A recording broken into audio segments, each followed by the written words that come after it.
sentimos muy contentos, llenos de felicidad, que la guerrilla de la FARC las armas van a dejar. Que la guerrilla de la FARC las armas van a dejar. Santa María, danos la paz. Santa María, danos la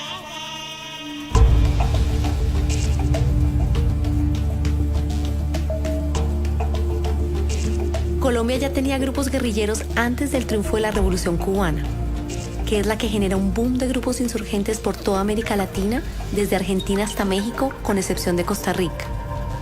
Luego todas esas fuerzas rebeldes, poco a poco, fueron desapareciendo de la región, y Colombia es el único país que todavía hoy tiene grupos guerrilleros.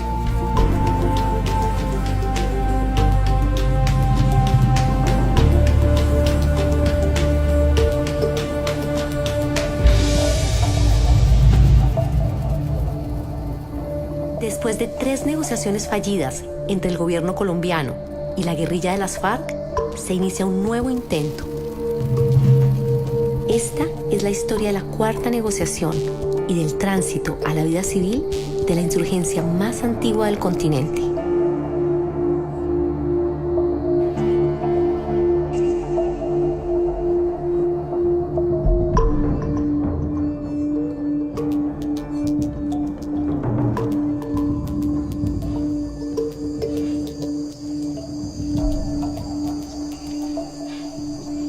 Timochenko y usted estaban designados para negociar en La Habana y asesinan a Alfonso Cano.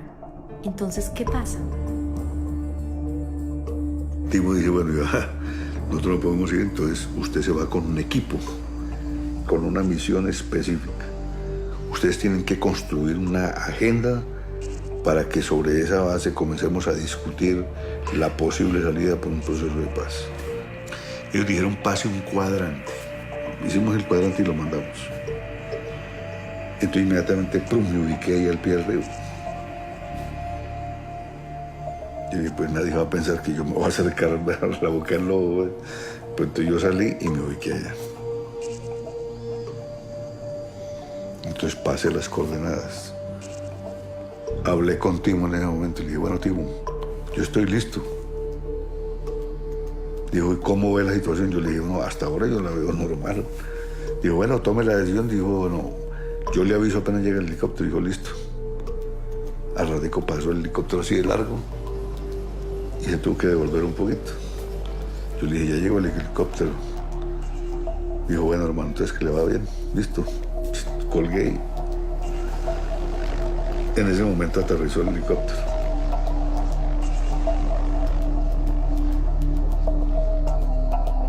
Claro, es un momento tenso y todas esas vainas.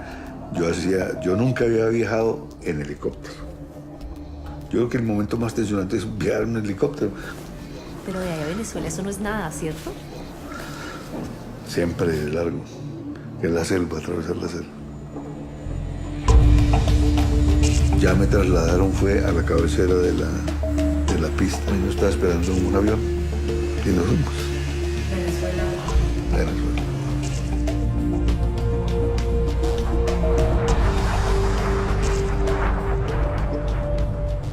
¿Cómo fue la primera vez que se encontró usted como jefe de la delegación del gobierno con las FARC en La Habana?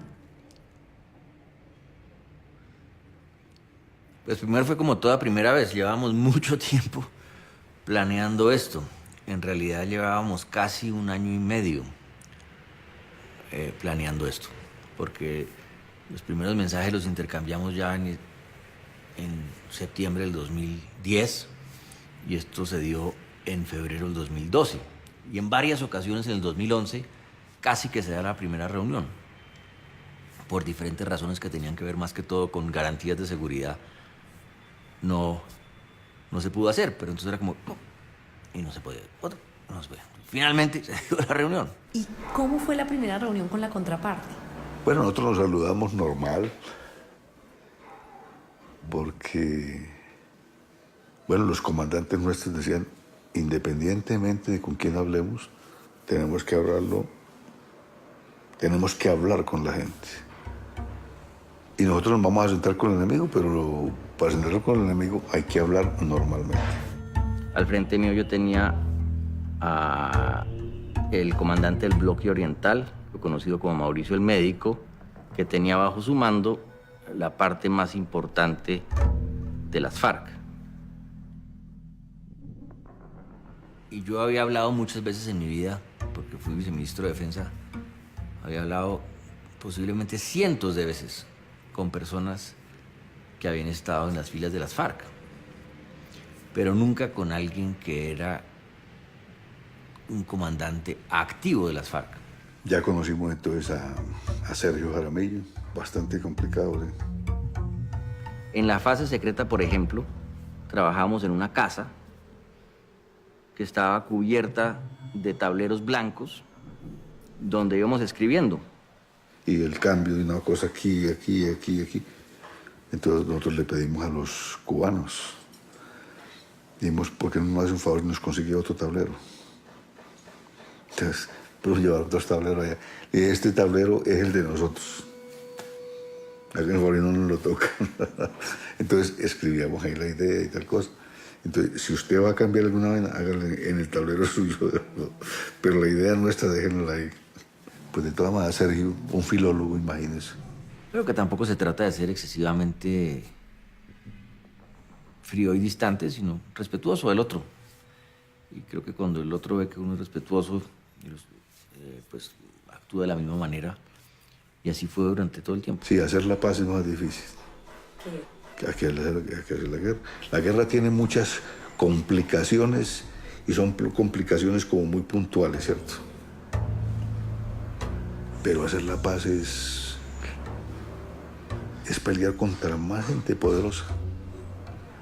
Ya no está el soldado físico ahí con su arma y tal cosa, sino los que están montados en el edificio tomando definiciones, los que están en el Parlamento. Y dice, esto se hace así, con este decreto, y esto funciona así. A todos ustedes la transmisión del Mando Presidencial 2010 entre el presidente de la República, Álvaro Uribe Vélez, y el nuevo presidente de Colombia, Juan Manuel Santos Calderón. El doctor Santos es el presidente número 59 en la historia de Colombia. Quiero rendir un tributo especial, un homenaje desde el fondo de mi corazón a un hombre que brillará en la historia como aquel que devolvió a los colombianos la esperanza en el mañana y la posibilidad de recorrer sin miedo nuestro hermoso país, el presidente Álvaro Uribe Vélez.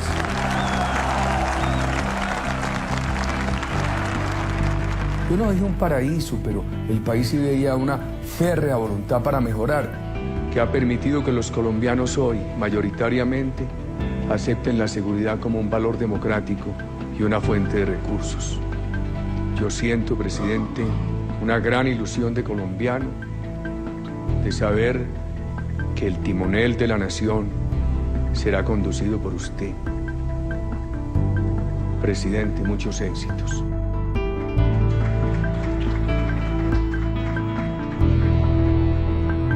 Inicia la marcha el expresidente Álvaro Uribe Vélez, después de 8 años de gobierno. Lo que sí hay que hacer es trabajar hasta el último día de la vida por la patria. Y vamos a ver qué depara el futuro. Se les iba la mano, dice, no, nosotros no vamos a dejar las armas, nosotros no vamos, en fin. Entonces yo consulté al presidente y le dije, mire, pues lo que están diciendo, y así no podemos meter al país en un nuevo proceso de paz después de 3 fracasos y los hombres de las FARC andan en ese plan. Entonces me dijo, no, me parece muy bien, dígales eso. Un día llegó y dijo, esto es lo que pensamos nosotros, y pum.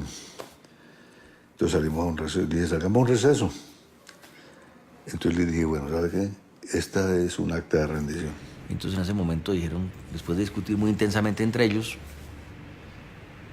que eso no lo podían escribir en la agenda. A mí me dijeron que esa discusión se dio porque en el documento se hablaba directamente de la entrega de armas. Sí, pero no estábamos hablando de eso. Nosotros estábamos hablando, no, era un documento general donde decía que, bueno, que de todas maneras el gobierno estaba ahí y que estaba esperando que nosotros dijéramos, vamos a firmar ya y listo. Y pues no. Bueno, muy bien, este encuentro exploratorio, que era el nombre de la fase secreta, sirvió su propósito. Ustedes saben lo que nosotros pensamos, nosotros sabemos lo que ustedes piensan, y se pueden regresar. Y me paré y los saludé y me fui. Y efectivamente el otro día, los noruegos. ¿Qué pasa, Mauricio? Yo le dije, no pasa nada. Pero es que ustedes rompieron. Le dije, no, señor, nosotros no hemos roto. Bueno, y aquí estamos. Y entonces no hay problema en que mañana regalamos. Yo le dije, no, nada. Independientemente de todo eso, acabamos la agenda y dijimos, bueno, vamos a entrar a discutir.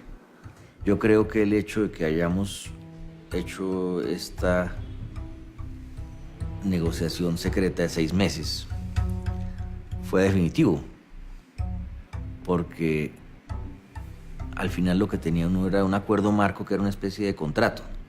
Todo el mundo sabía qué era lo que se estaba sometiendo.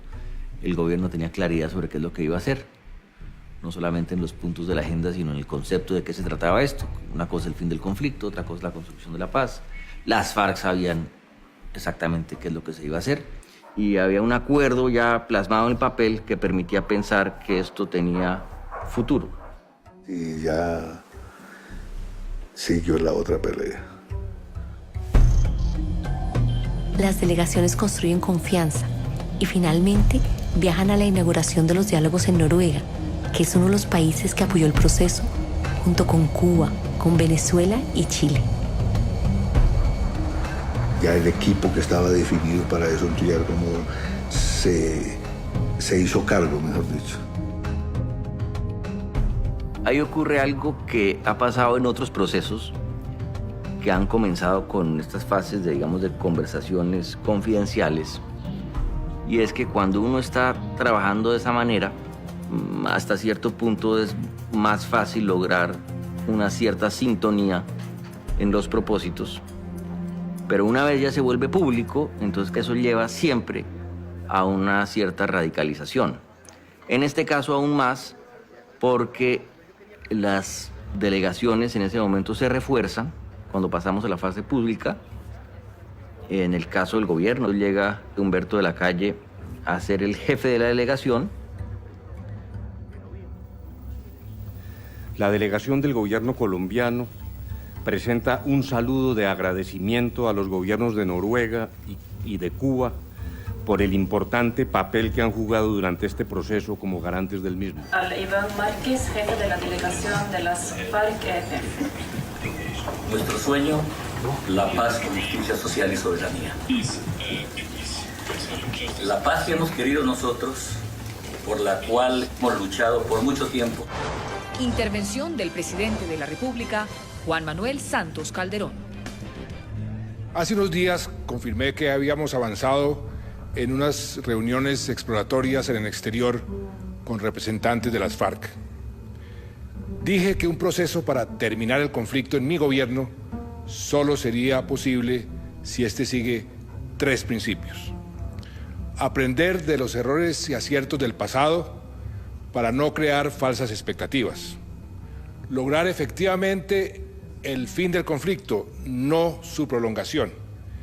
Y no ceder un solo milímetro del territorio nacional. El presidente Santos ha dicho que la guerrilla está derrotada. Entonces uno no se entiende por qué tienen que acordar con ellos un proceso de paz ampliamente riesgoso para el país. Ya llevamos como 50 años que la paz y la paz y la paz y nunca la vida. ¿Y será que nos morimos sin la paz o qué? Cuando nos moramos sí tenemos la paz. Es la única. ¿Qué opinas, mujer? Hay mucha gente inocente por allá metida en la selva y pues sería bueno, claro, de todas maneras la paz se consigue con diálogos. Con tanta vaina que ha pasado, pues realmente uno ya le pierde el interés a eso y ya deja de creer realmente si es posible o no. Ya uno se limita como a observar y ver cuál es el proceso que están llevando. Si llega a surgir algo, pues uno trataría como de apoyarlo, pero si no llega a surgir nada, pues fue como una esperanza más que se puso. ¿Que se puso y qué? Y que se puso y sí, ahí quedó, como normalmente pasa acá, con todo lo que tratan de hacer, o dicen que tratan de hacer, ese es el problema.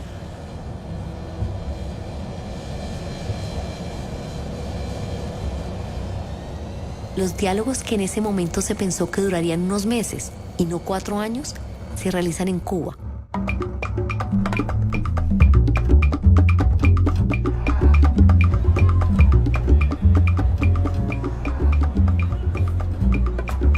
Un país que además de darle garantías a las partes, le aporta un relativo aislamiento a una negociación compleja.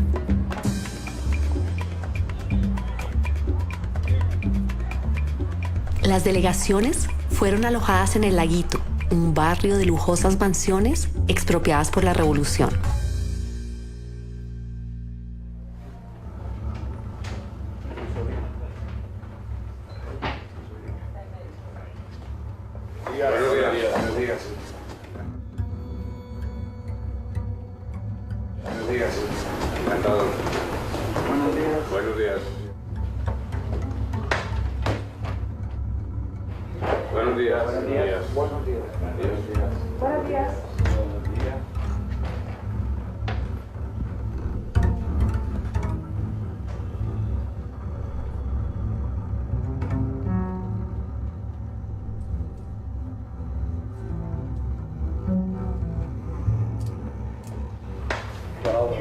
Estamos frente a frente.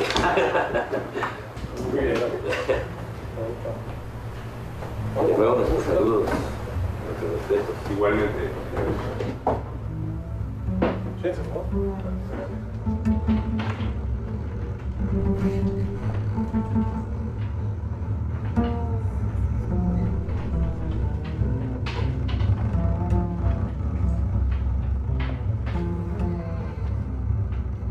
Tenemos la cámara puesta aquí con un interés de que quede un registro de inauguración.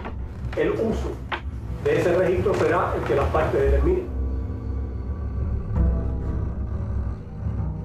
Nos veían, a mi modo de ver, yo esto lo digo, digamos, con tranquilidad, como primates, como gente que habíamos estado tanto tiempo en la montaña que habíamos perdido la noción del mundo en el siglo XXI, que nosotros estábamos derrotados política y militarmente. El que las FARC estén en la mesa no es un azar de la vida. Las FARC están en la mesa por lo que los soldados y policías de Colombia hicieron en el campo de combate. Y la consecuencia es estar aquí sentados en la mesa de La Habana. Venimos a encontrar puntos de acuerdo, no a aceptar imposiciones. Que en la medida en que hay una posibilidad de terminar este conflicto por la vía del diálogo, el deber ético, el deber moral del gobierno era examinar la posibilidad de obtener éxito a través de las conversaciones. Esto no será el mismo... Vamos a hacer un plato. ¿Ahorita de Morión? Tomamos. Cuando usted estaba en el año 86, ¿usted qué pensaba que podía hacer cuando se diera esa paz del 86? Timochenko se llama Timoleón Jiménez, él es del secretariado. ¿Piensa que usted verdaderamente el año entrante va a estar en la vida civil reincorporado legalmente? Pues esa es la esperanza de todos nosotros y es nuestra mayor ambición. Pero eso va a depender fundamentalmente de la lucha que libre el pueblo colombiano por las conquistas, por la apertura democrática, por el espacio político que tanto hemos venido nosotros planteando. Uno siente nostalgia, que son 30 años o más. Y nostalgia de ver los camaradas que me rodeaban en ese momento. Pues son sentimientos de nostalgia, pero a la vez le da a uno fuerza interior para decir lo que ellos querían, tenemos que lograrlo ya. Es el momento. Y creo que es posible. Todas las encuestas dicen que al dialogar no es popular, que la guerra se venía cada vez, la FARC estaba más debilitada, toma la arriesgadísima e impopular decisión de buscar un diálogo. Todo el esfuerzo que se hizo cuando ocupé el Ministerio de Defensa tenía ese propósito. Nunca pensamos que podíamos terminar la guerra por la vía militar, por lo menos yo estaba convencido de que así no era. Y se alinearon los astros y se fueron dando las circunstancias para dar el paso. Ahora, que iba a ser impopular, por supuesto, me lo advirtieron, pero yo siempre tuve en mi cabeza una pregunta que me hacía permanentemente para animarme. ¿Qué tal llegar al final de la vida?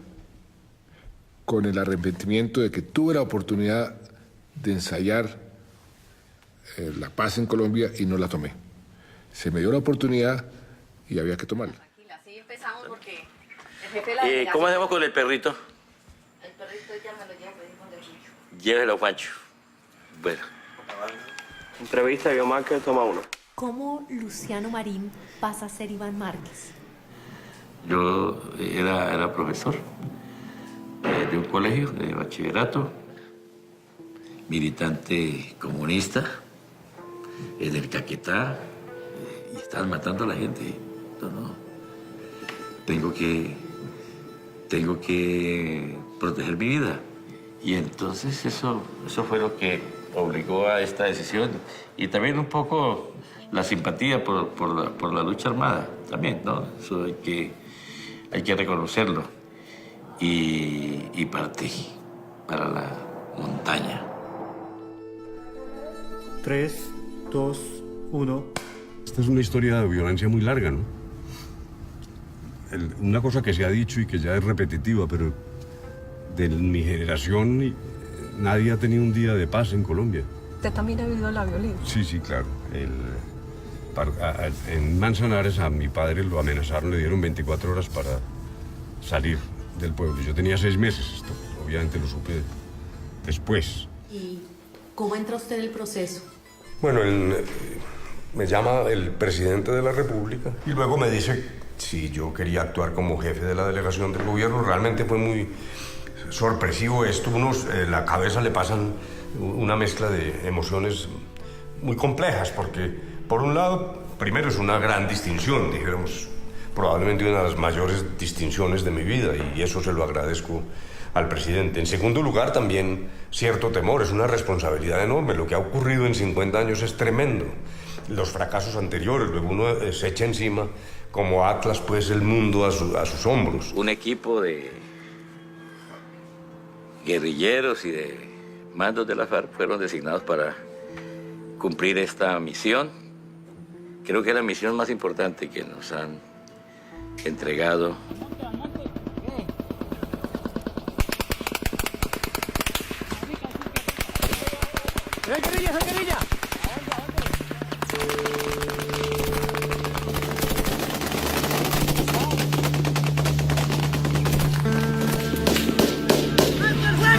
Ordena a las unidades guerrilleras en toda la geografía nacional el cese de toda clase de operaciones militares ofensivas contra la fuerza pública y los actos de sabotaje contra la infraestructura pública o privada durante el periodo.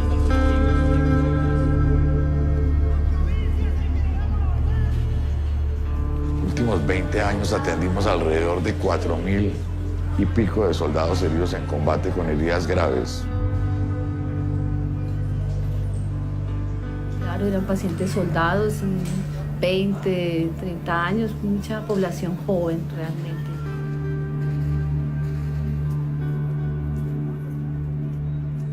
¿Cuántos lisiados graves tienen? Tenemos bastantes.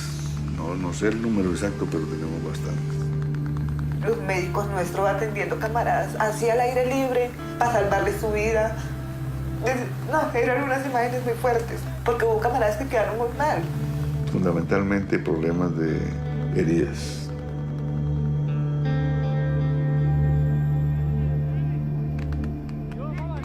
El triste legado que nos han dejado 50 años del conflicto armado nos muestra más de 3.000 sobrevivientes de la fuerza pública amputados y todos jóvenes. Todo lo que salve vidas es muy bueno.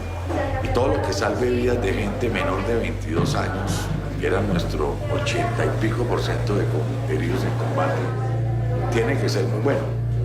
Porque si usted mira la parte socioeconómica de un país, la gente que está entre los 15 y los 44 años son el potencial de una nación. Y si usted en esa edad tiene una gran cantidad de lesionados, una gran cantidad de muertos, uno no espera que sea un país que vaya a desarrollarse con el tiempo. Florian, lo interrumpimos, ¿no? No, acá ganas de pasar un rato en internet a ver qué. Creciente apoyo de los colombianos a nuestra tesis que al terrorismo tramposo hay que reducirlo y meterlo a la cárcel. En lo personal, las negociaciones significaban algo muy distinto para los negociadores de cada bando. Para los guerrilleros, fue la oportunidad de reencontrarse con sus familias tras décadas de ausencia y cambiar los bombardeos por la tranquilidad de La Habana. Los del gobierno, en cambio, dejaron sus familias y sus vidas suspendidas por 4 años. Las dos delegaciones traían heridas abiertas de la guerra. Para las FARC pesaba el exterminio de 3.000 militantes de la Unión Patriótica, partido que conformaron durante la primera negociación fallida.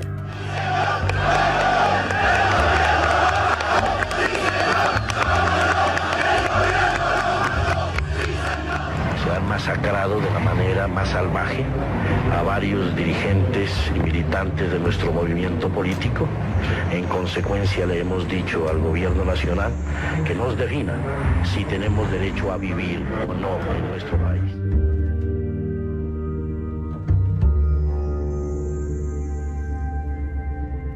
Para el gobierno, pesaba el fracaso del Caguán, el tercer intento de negociaciones que la guerrilla utilizó para fortalecerse. ¡Viva el movimiento bolivariano por la nueva Colombia! ¡Viva el movimiento bolivariano por la nueva Colombia! Esta guerrilla marxista y campesina pretendía la toma del poder. ¡Vivan las Fuerzas Armadas Revolucionarias de Colombia, FARC! ¡Ejército del pueblo! En su momento cumbre, tuvo más de 25.000 combatientes, obtuvo victorias militares importantes y se convirtió en el Estado en varias regiones durante décadas. A pesar de ello, nunca estuvo en condiciones de tomarse el poder central. ¿De qué manera está hecho un negociador? La paciencia es la principal cualidad que requiere una negociación, sin lugar a dudas, pero no es la única. Perseverancia,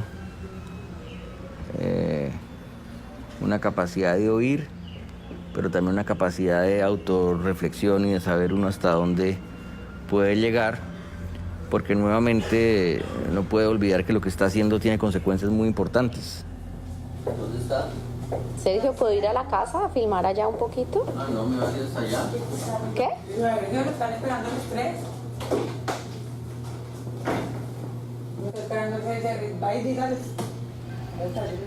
¿Qué me pasó?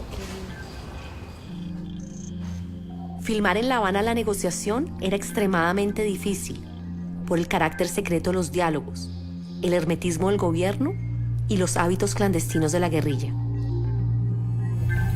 Estás atendido ahí como el parido, hombre. No.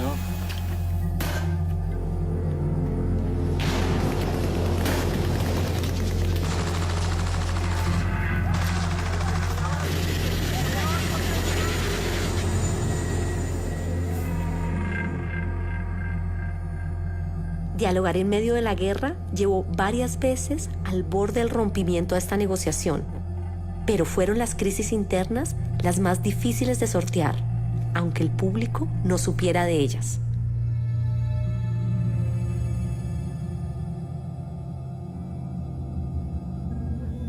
A pesar de las desconfianzas y altibajos, la negociación avanza y se logran cerrar los primeros puntos de la agenda en La Habana. Pero en Colombia, el secretismo de la negociación hace que ese vacío informativo se llene de rumores, falsedades y medias verdades. Las cosas en el país no andan bien. Esas negociaciones son perfectamente locas, no son claras. El país va a entrar en una resolución o irresolución más bien, que realmente es muy preocupante. Porque queremos una paz verdadera, no con impunidad. O sea, que los militares seamos los berracos de este país, no más injusticia. ¡Qué bueno! Oposición a tiempo. Si Alemania hubiera hecho oposición a tiempo, habrían evitado a Hitler. Si Cuba hubiera hecho oposición a tiempo, habrían derogado oportunamente el régimen de Castro.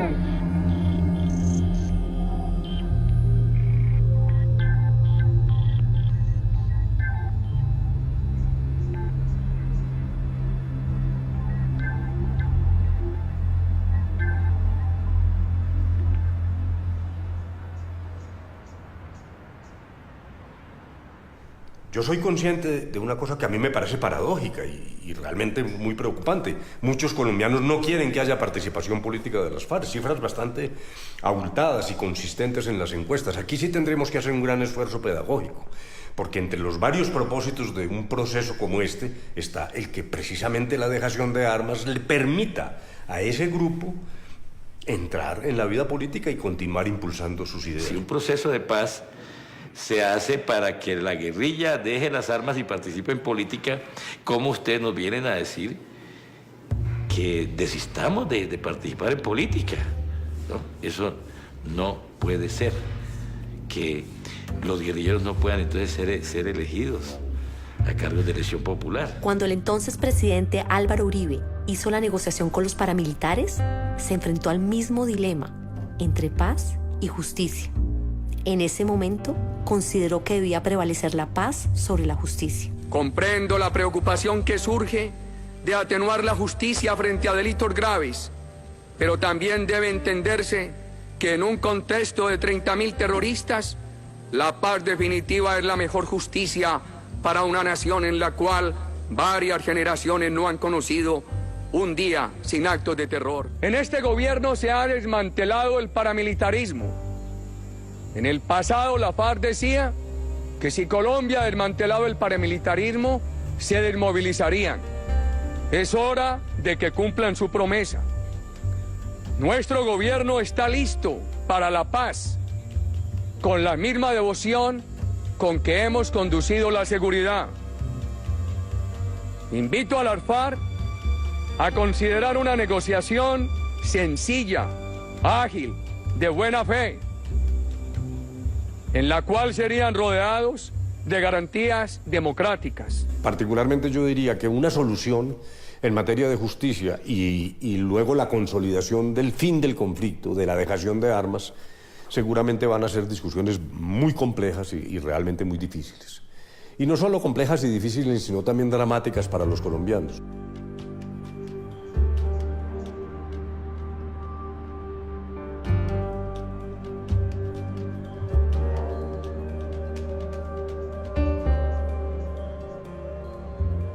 Las partes empezaron con posiciones irreconciliables. El gobierno pensaba que los delitos atroces cometidos por la guerrilla debían tener penas privativas de la libertad y en ningún caso ser amnistiables. Por el otro lado, las FARC se consideraban unos revolucionarios y no estaban dispuestos a someterse a la justicia del enemigo.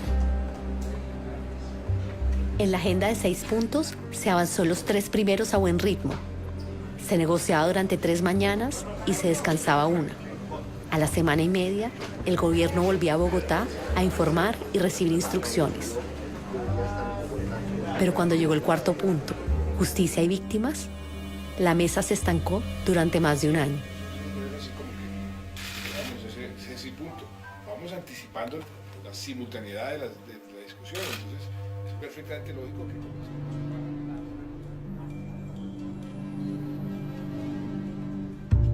Hubo ingredientes que trabajaban paralelamente con la mesa, por ejemplo, en los temas de justicia, lo cual permitió al final pues un desarrollo menos rígido. Empezamos a involucrar en la construcción de acuerdos en temas que eran muy, pero muy, digamos, complejos y que no permitían el encuentro entre las partes, pues empezamos ya a apoyarnos en la Comisión Jurídica. Aplicable a la Jurisdicción Especial para la Paz, La comisión surgió de un acuerdo entre el presidente Santos y Timochenko para destrabar la negociación. La conformaban 3 juristas nombrados por las FARC y 3 por el gobierno. Ellos lograron un borrador de acuerdo a los 2 meses, en un ambiente que contrastaba con la tensión y la rigidez de la negociación en La Habana. En varias oportunidades era el norteamericano Doug Castle el único de la comisión que estaba en desacuerdo y consultaba con Washington.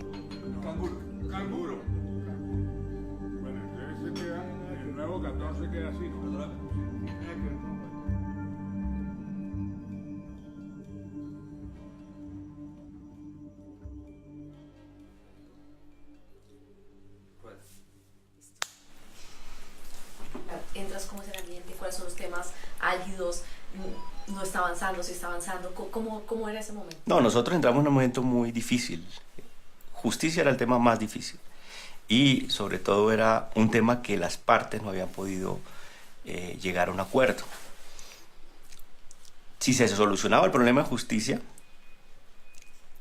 iba a haber acuerdo de paz. Es como el mensaje más contundente que nos dieron.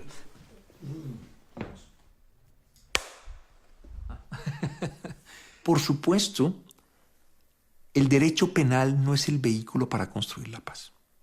La paz no cabe dentro de el derecho penal normal.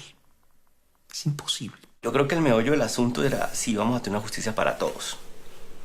Es decir, en un país donde en efecto los mayores niveles de impunidad con ocasión al conflicto vienen precisamente de crímenes cometidos por agentes del Estado, pues la FARC no iba a aceptar una propuesta que efectivamente solo los responsabilidad de todos los males que ocurrieron durante el conflicto. Porque en Colombia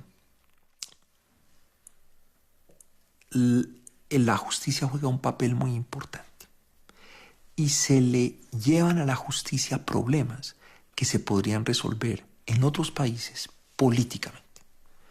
Pero esos problemas son judicializados. Por eso es que en el contexto colombiano, haber dicho, se hace la paz porque hay un acuerdo político y los jueces no tienen nada que decir, hubiera sido inadmisible. Yo creo que lo más importante de este modelo es que es un modelo de esclarecimiento, un modelo restaurativo. Es decir, el modelo no solo busca sancionar penalmente, sino efectivamente reconstruir una sociedad que ha sido destruida, devastada en muchos territorios, y una verdad que no ha sido nunca contada, ¿no? Y creo que la idea de que sea un modelo de justicia restaurativa nos ubica en que efectivamente hay una nueva dimensión de la justicia. Por eso la Jurisdicción Especial para la Paz que se ha creado no funciona con la lógica del procedimiento penal normal. No va a aplicar el Código de Procedimiento Penal ordinario. No va a ser así. Va a tener unas reglas de procedimiento propias, para que funcione con una lógica en la cual la justicia sea una justicia que lleve a la paz, que facilite la paz, que permite pasar la página y mirar hacia adelante. Así debe funcionar esa justicia. Por eso, las sanciones que se llaman propias, las sanciones que impondría el tribunal, son sanciones que tienen una dimensión obviamente restrictiva de libertades, pero también una dimensión reparadora y restauradora. Y hay que velar por ambas. No se hace la paz solo con una restricción de libertad. Se requiere que las víctimas sean reparadas y que haya una restauración del tejido comunitario y tejido social. Esta dimensión la ha analizado la Fiscalía de la Corte Penal Internacional, muchos autores, y hay mucha expectativa, y ojalá la sociedad colombiana esté preparada para esto con la aplicación del modelo, porque sí realmente es un modelo que aplica plenamente los estándares de justicia. ¿Por qué? Sí, porque aquí hay investigación, ¿sí? Porque aquí hay un juicio justo para los presuntos perpetradores, pero aquí también hay sanción, ¿no? Y recordemos que la exigencia del estándar es la sanción, ¿no? Lo que pasa es que el estándar de la sanción se ubica alrededor de quién ofrece mayores niveles de verdad y reconocimiento de responsabilidad. Y llegó un momento en que el presidente de la República, el ministro de Defensa, y después de discutir con el alto mando, dijeron, está bien, es razonable. Lo que está saliendo es razonable. Por así decirlo, nos montamos al bus. Mientras la comisión de juristas trataba de desbloquear los temas legales, los enemigos del campo de batalla, el general Flores y el comandante guerrillero Carlos Antonio Lozada, se sentaban frente a frente en la subcomisión técnica para el fin del conflicto. Entonces vamos a trabajar en la parte con un ciclo especial. Sí, nosotros tenemos una fecha aquí arriba, borrador conjunto Diseñando posibles mecanismos para la concentración de las tropas rebeldes, siendo para el ejército un punto de honor que no se ubicaran cerca de Bogotá, y para las FARC que las armas no se le entregaran al Estado, sino a un tercero neutral. Importante del actual proceso. La creación de esta subcomisión que ha permitido que combatientes de las dos partes nos sentemos y después de un conflicto tan duro y tan difícil podamos de manera conjunta desarrollar conjuntamente un esqueleto de cada una de ellas para entregarle a la mesa principal para que ellos nos den el aval. ¿Cómo empieza la subcomisión? Porque básicamente es enemigos hablando con enemigos. Digamos que fue un reto sumamente grande, pues porque hasta ahora en ninguno de los procesos de paz anteriores se había dado, digamos, esa interlocución directa entre combatientes y miembros de la fuerza pública activos. Nosotros históricamente siempre habíamos planteado que para que un proceso de paz fuera exitoso en Colombia, necesariamente debería contar con la participación de los militares activos. Y entonces consideramos que esa decisión del presidente, cuando finalmente se acepta en la mesa que se constituya esta subcomisión, pues fue algo acertado, que en buena medida, digamos, va a explicar después, diría yo, los éxitos de este proceso. ¿Listo? ¿Rodando? Ya, ¿ves? Un segundo. Pero es que... Rodando. Listo. Luché en la guerra durante 38 años contra las FARC y lo redujimos a la mínima expresión, 6.500 hombres. Entonces, no era nada bueno, siendo jefe de Estado Mayor Conjunto, pasar a otro tipo de guerra, que era la guerra de las palabras, la guerra de las ideas, para lograr construir en La Habana el punto 3 de fin del conflicto, de cese al fuego, hostilidades bilateral y definitivo y dejación de armas. Se ganó más o menos todos los insultos que existen en el vocabulario en el español, ¿cierto? Efectivamente, sí. Yo me gané muchos problemas a raíz de la convicción que tenía de que esto había que sacarlo adelante, no en beneficio del general Flores, no en beneficio de la familia Flores, ni de la subcomisión, en beneficio del pueblo colombiano.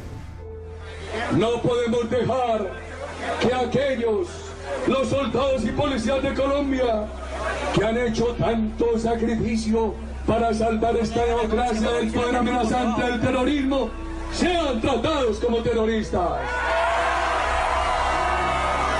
Nosotros pedimos al gobierno, a las mayorías parlamentarias, que haya una solución para los soldados y policías de Colombia que no dependa de acuerdos o desacuerdos con el terrorismo.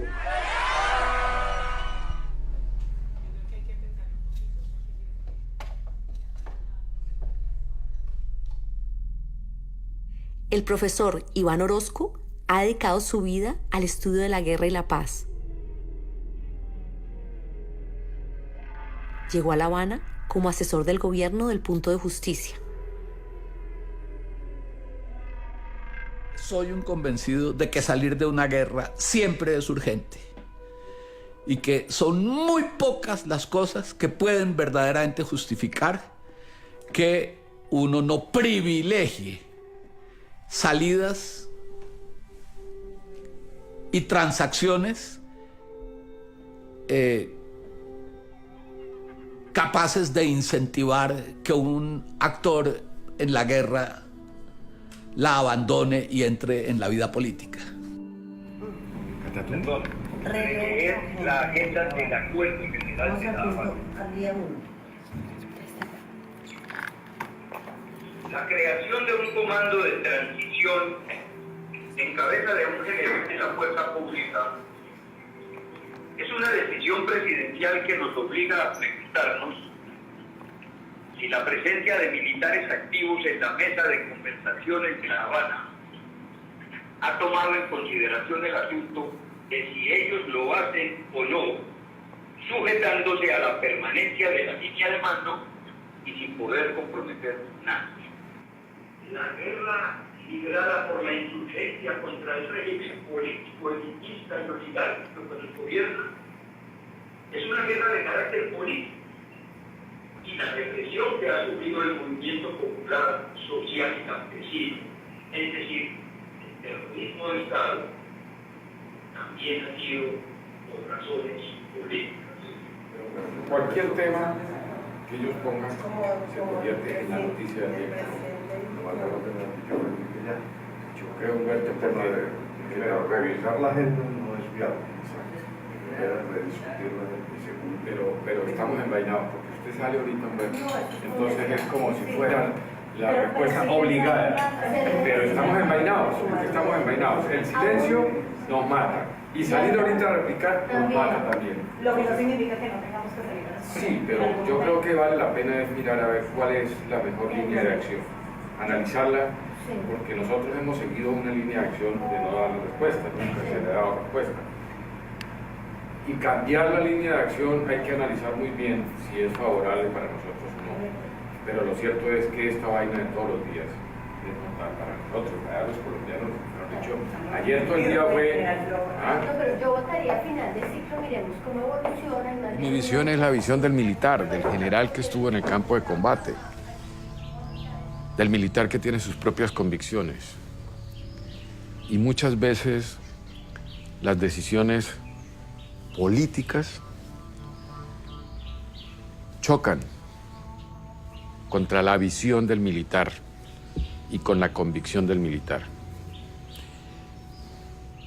Y cuando esos puntos de vista, cuando esas opiniones o cuando esas convicciones chocan, uno trata de adaptarse y acomodarse, pero si no se adapta y no se acomoda, tampoco renuncia a sus convicciones. Y entonces la pregunta es, ¿y si usted dijo que jamás se reuniría con ellos? ¿Y entonces por qué ahora está sentado con ellos? Yo no digo que el presidente sea cómplice. Digo que el presidente ha permitido que haya un debilitamiento de la política de seguridad. Han producido decisiones que han desestimulado a las Fuerzas Armadas, que las han desorientado.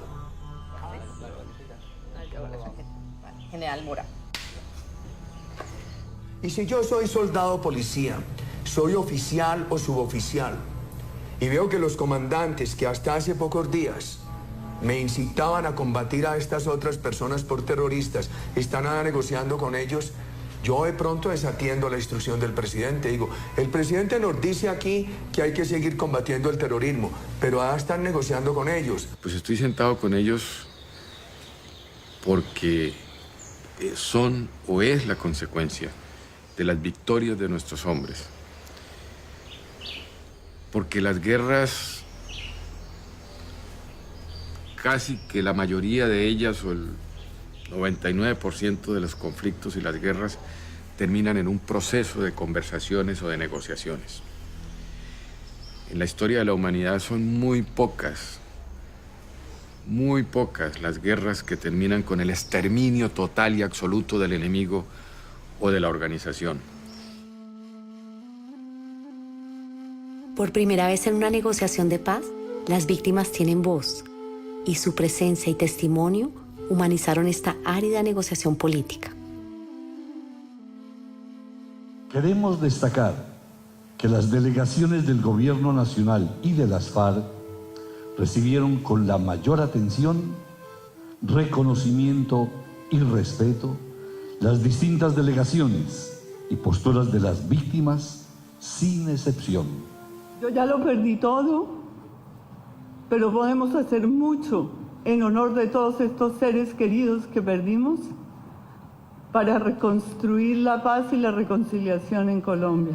Considerar que nosotros, las víctimas, no solo estamos colocando un grano de arena, sino que casi estamos colocando una volquetada, como decimos en mi tierra, de arena en ese proceso de paz, porque incluso en esas exigencias y en lo que se está tratando actualmente de la justicia transicional, nosotros pensamos que con la verdad que las FARC digan, pues podremos seguramente ceder en algo de justicia para que haya una reconciliación entre los colombianos.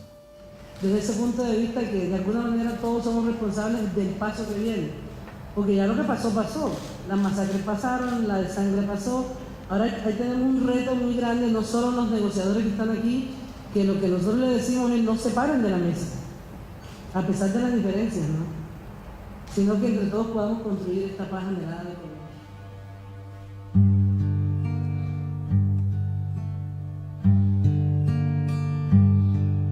A las 6 de la tarde ella se fue a llevar una señora amiga al bus y en ese trayecto ella fue desaparecida.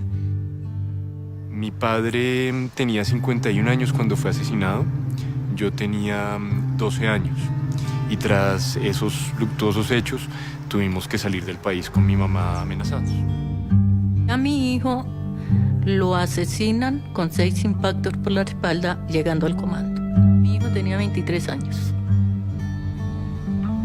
Lo más difícil, pues el trasegar por la selva, las cadenas, los candados en el cuello, en las manos, en los pies muchas veces, caminando en esa manera, de esa forma, en otras oportunidades estar amarrados a los árboles. Yo empecé a buscarla al siguiente día de la desaparición junto con mi padre. Subimos en todos los buses repartiendo volantes con la foto de Nidia, caminamos las calles y finalmente pudimos saber que había sido llevada a una finca, seguramente bajo torturas, porque ella apareció sin ropa interior. A raíz de mi trabajo periodístico fui secuestrada, torturada y violada. Hasta la fecha, uno de noche se sigue soñando que está secuestrado. Si bien es cierto que ahorita estoy libre, es posible que esta noche, como muchas veces ha ocurrido, me soñaré que estoy en cautiverio, que estoy encadenado. Fuimos a bañarnos al río y cuando veníamos de regreso caímos en un campo minado. Perdimos miembro inferior izquierdo a causa de un eminente personal. Mi hijo era un chico de educación especial, lo asesinaron y lo hicieron pasar por el jefe de una organización narcoterrorista. Mi padre fue el número 721 de una lista de asesinados, que hoy en día completa más de 3.000 personas asesinadas y más de 5.000 víctimas, contando también a quienes fueron desaparecidos, a quienes fueron desplazados, exiliados.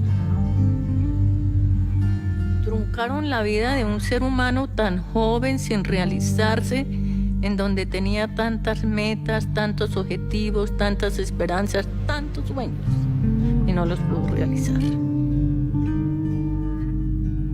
Tantas personas que hoy dice uno, ¿por qué tienen que pagar las personas que no están mezclados con la guerra? Yo digo, todos hemos sido víctimas del mismo conflicto y lo que aquí menos importa es quién ha sido nuestro victimario. Lo importante y lo grande ahí es que todos queremos la paz para Colombia. Todos, independientemente que te hayan amenazado o te hayan puesto una bomba, empezamos la misma ruta. Empezar a reconstruirse. Yo me niego a creer que estemos condenados a vivir en un conflicto eterno. Yo no acepto que Colombia tenga que por siempre vivir en guerra.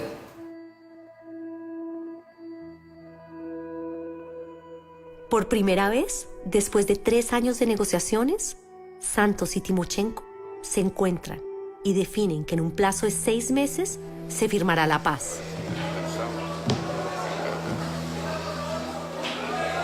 Nos ha logrado todo, menos mal. Por algo se comienza, hay que siempre dar un primer paso.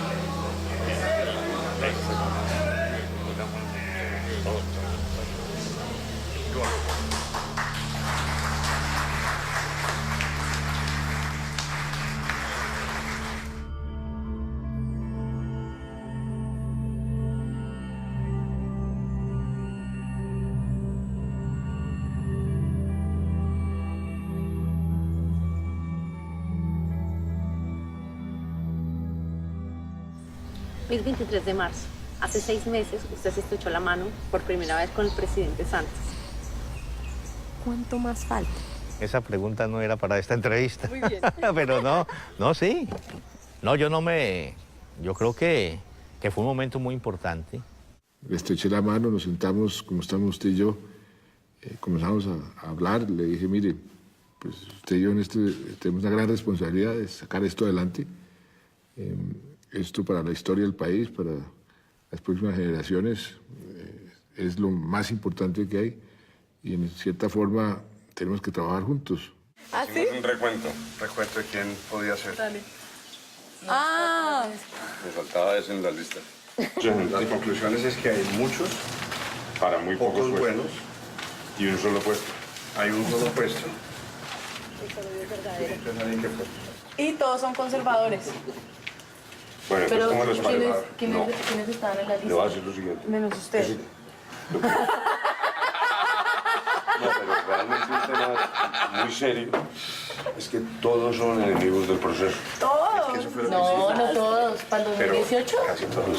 Menos el doctor Maracay. Pero a mí sí me preocupa que estamos increíbles casi todos. El presidente tiene que hacer dejar un legado. Esto no puede ser que firma y se va y listo. Sí. El legado nuestro, el legado de este trabajo va a ser lo que se haga después de la firma. Claro, el legado no puede quedar en manos de los que no le jalan. No está de acuerdo con esto. Entonces eso lleva a una conclusión. No. Un diagnóstico. No. Un diagnóstico. No. La periodista es ella.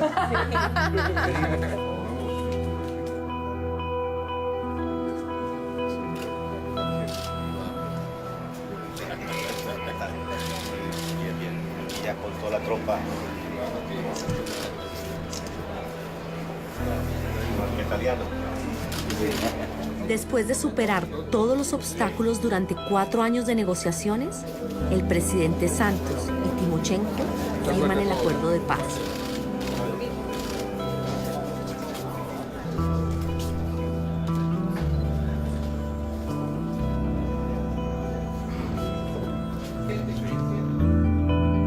La ceremonia tuvo lugar en Cartagena de Indias, con la presencia de personalidades nacionales e internacionales. Invitamos a firmar el acuerdo al señor Rodrigo Londoño, comandante de las FARC-EP.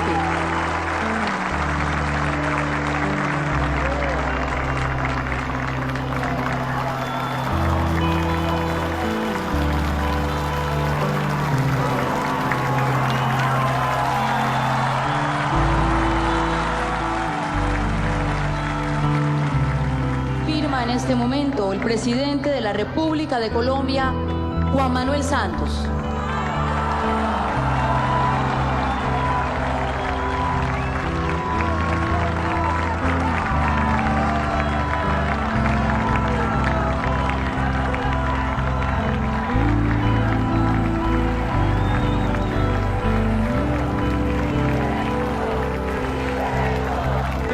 Será ahora eterno.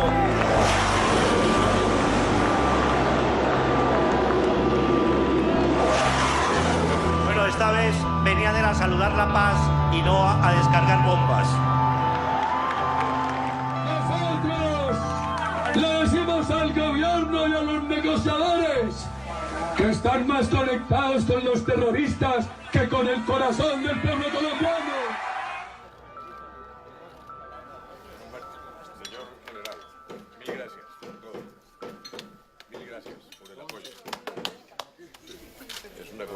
Realmente. Suena increíble, ¿no? Estamos en paz, tío. Estamos en paz. Muy bien, muy bien.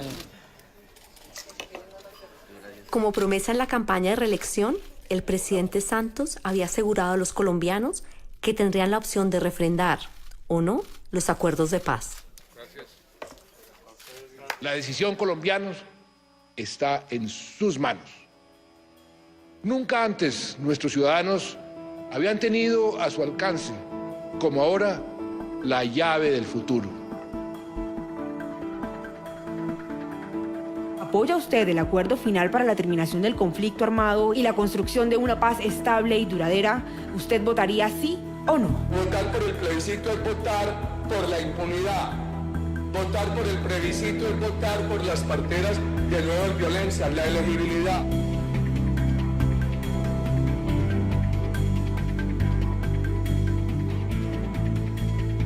Hay la posibilidad de desarmar más de 7.000 guerrilleros. ¿Cómo vamos a decir que no a eso? Entonces es una naturaleza desigual de la decisión. Decir que no se desarmen un montón de guerrilleros, se les está haciendo daño al país, pues es incomprensible. Decir que no.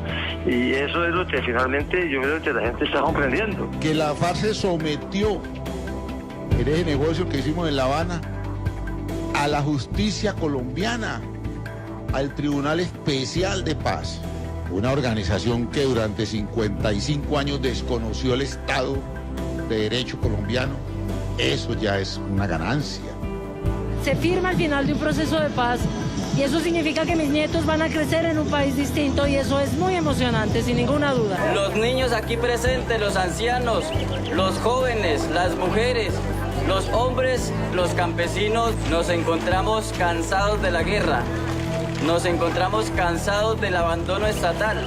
Solamente así este Tumaco va a ser del tamaño y el grande que nosotros queremos. Eso es clave. Y es clave ponerlo en esa medida, en ese contexto. Sí, discúlpame la emoción, pero no quería decirlo así. Pero lo que más importa aquí superar es la pobreza mental. Porque aquí Colombia estamos...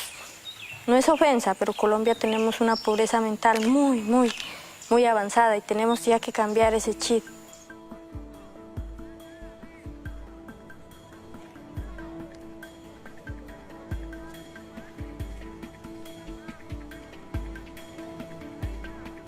Acabo de depositar mi voto en este plebiscito, en esta votación histórica que espero cambie la historia de este país. El peligro real es la aprobación de un acuerdo entre el gobierno y la FARC que da total impunidad y elegibilidad política al narcotráfico y a otros delitos atroces del grupo terrorista, tras la cautivante palabra paz.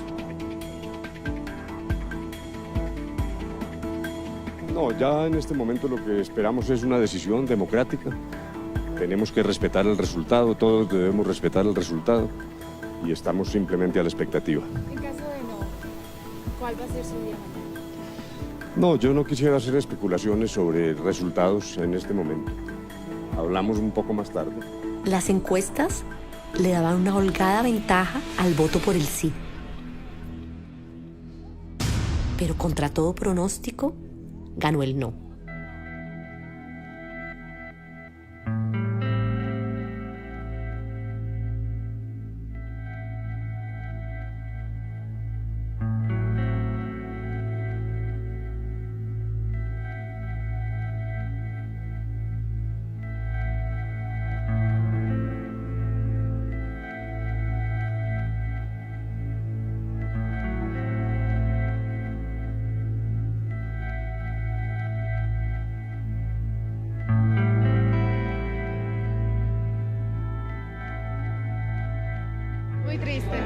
Muy triste que la gente no haya apoyado algo que era muy beneficioso para todo el país. Estábamos a puertas de terminar un conflicto de más de 50 años y pues ahora todo está, digamos, no se sabe qué va a pasar.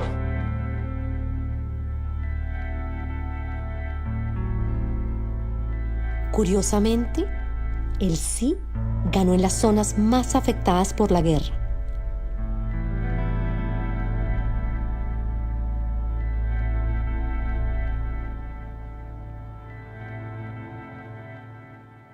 ¿Y usted tenía miedo que el plebiscito no fuera a pasar? Yo nunca pensé que no iba a pasar, la verdad. Estaba totalmente convencido. Estaba equivocado, pero estaba convencido. Para mí fue una total sorpresa. Tan es así que realmente no había pensado en un plan B. Y cuando lo decía con toda franqueza. No, plan B no tengo porque es que no puede ser posible que el plebiscito se pierda. Entonces, yo sí estaba convencido que inclusive la firma iba a ayudar al plebiscito y sucedió todo lo contrario. A ver si me puedes comunicar ahí con la secretaria del presidente de la República, ¿sí? Permíteme, tenga la voluntad, señor presidente. Muchas gracias. El vocero de la Cámara del Senado y le diría a estos otros de amigos del no si quieren asistir a esa reunión. Le llego a las 11:30 y muchas gracias, presidente. Muchas gracias. En una semana que los colombianos no olvidaremos, los archienemigos Uribe y Santos finalmente se reúnen.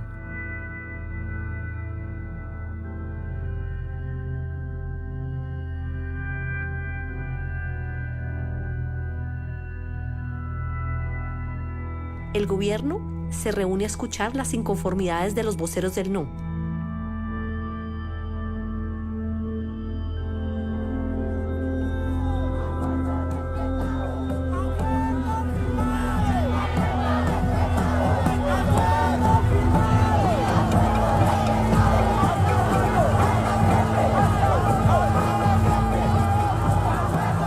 Miles de personas salieron a marchar.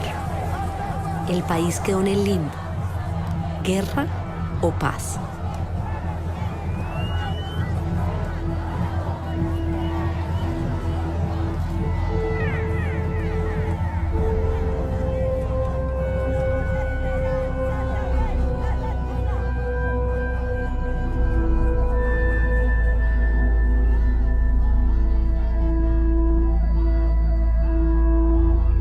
Esa misma semana, Juan Manuel Santos gana el Premio Nobel de Paz cuando ya nadie creía que se lo otorgarían. Y con ello, la comunidad internacional le da oxígeno al gobierno para terminar la negociación.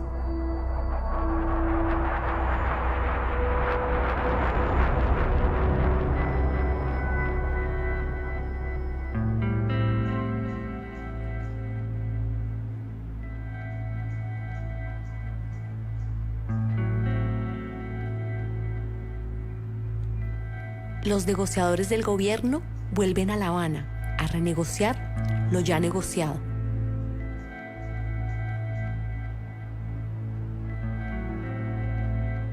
¿Cuáles han sido las consecuencias de que el plebiscito se hubiera perdido?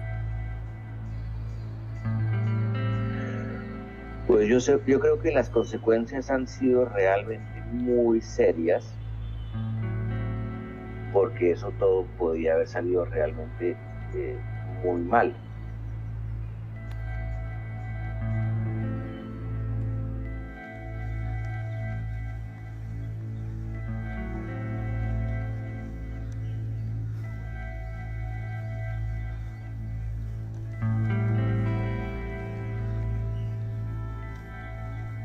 La reunión que tuvimos de un alto nerviosismo en el laguito con las FARC apenas llegamos, fue un momento de gran madurez, es porque todo lo que las modificaciones que pedían no iban en contra de las FARC.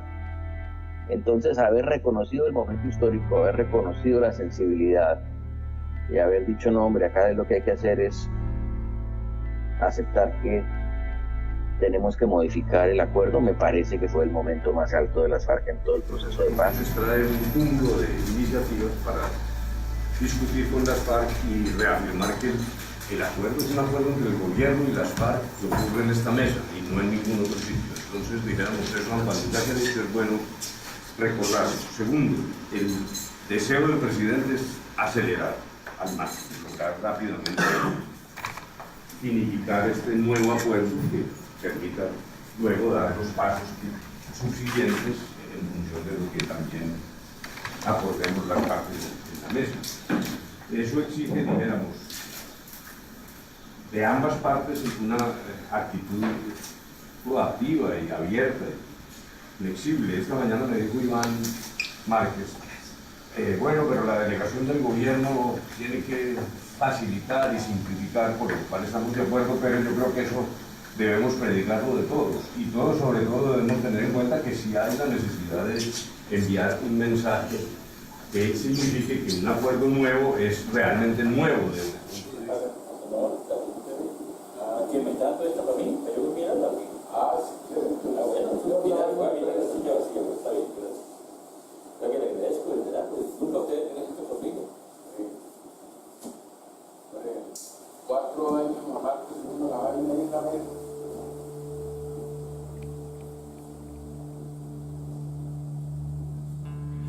Es importante para la sociedad que se entienda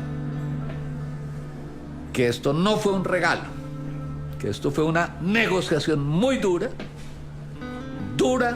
y difícil en relación con la contraparte, y dura y difícil internamente, y que comete injusticia por ignorancia quien desde fuera y muy cómodamente dice, ah, no, es que esta gente se fue para allá a regalar el Estado y la sociedad colombianas.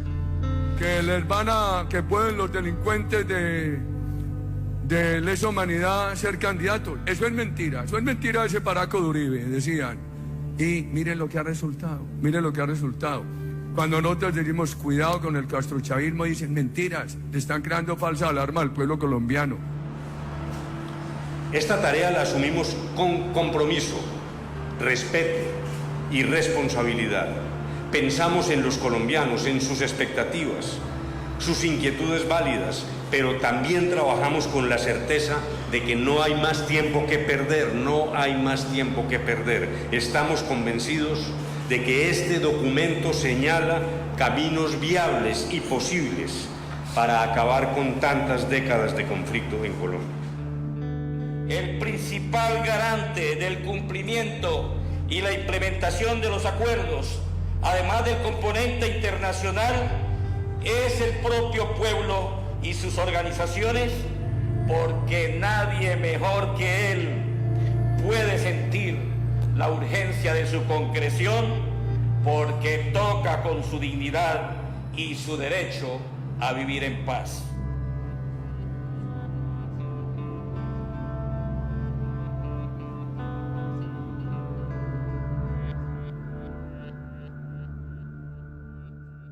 Hola, no había vuelto a aparecer porque ayer en los ajites del nuevo acuerdo, la maravillosa noticia del nuevo acuerdo que logramos ayer, pues realmente estuvimos un poco embolatados. Ahora quiero contarles qué es lo que estamos haciendo. En este momento voy a trasladarme al lugar donde están los equipos técnicos de trabajo en el ensamblaje del acuerdo integral.